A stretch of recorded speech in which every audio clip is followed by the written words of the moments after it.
கல்வி இயக்குநராக பணியாற்றி வருகிறேன். எங்களுக்கு தேவையான நிறைய உதவிகளை டெப்டி சிஎம் அவர்கள் செய்து கொண்டிருக்கிறார். அதில் முதற்கட்டமாக இந்த 20 லட்சம் காசோலை கொடுத்து எங்களுடைய கல்லூரியில் விளையாட்டு மைதானங்களை மேம்படுத்துவதற்காக உதவி செய்திருக்கிறார். நெஞ்சார்ந்த ஒரு நன்றியை நான் துணை முதல்வர் அவர்களுக்கு நான் தெரிவித்துள்ளேன்.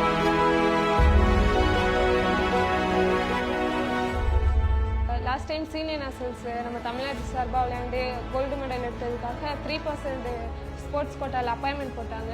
எனக்கு ஹெல்த் டிபார்ட்மெண்ட்டில் பிளாக் ஹெல்த் ஸ்டாட்டிஷியனாக நான் இப்போ ஒர்க் பண்ணிகிட்டு இருக்கேன். இப்போ ரீசெண்டாக நடந்த ஏஎஃப்சி குவாலிஃபைஸ் ரவுண்டில் நான் பார்ட்டிசிபேட் பண்ணி நான் அடுத்த ரவுண்டுக்கு குவாலிஃபை ஆகிருக்கோம். நம்ம டெப்டி சிஎம் சார் எங்களை கூப்பிட்டு இந்த மாதிரி ஊக்கத்தொகையாக கொடுத்துருக்காங்க அடுத்து நெக்ஸ்ட் லெவலுக்கு போகிறதுக்கு.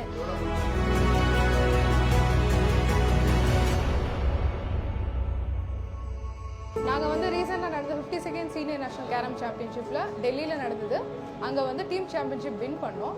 டெபுட்டி சிஎம் சார் சப்போர்ட் பண்ணியிருக்காரு. எஸ்டிஏடிலேருந்து நல்ல சப்போர்ட் கிடைக்குது கேரம்காக.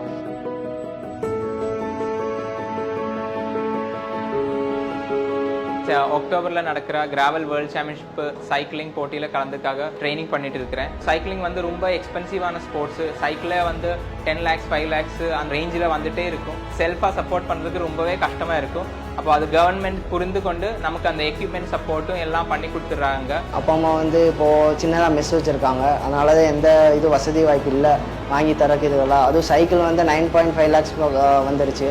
அதுவும் நம்ம டெப்டி சிஎம் சார் இருக்க போய் வாங்குச்சு. இன்னும் வேறு யாரும் இருந்தால் வாங்கியிருக்க முடியாது. ஸ்போர்ட்ஸ் பர்சனாக இப்படி ஒரு டெப்டி சிஎம் கிடைக்கிறதுக்கு கண்டிப்பாக கொடுத்து வச்சிருக்கணும் தான் சொல்ல வரேன்.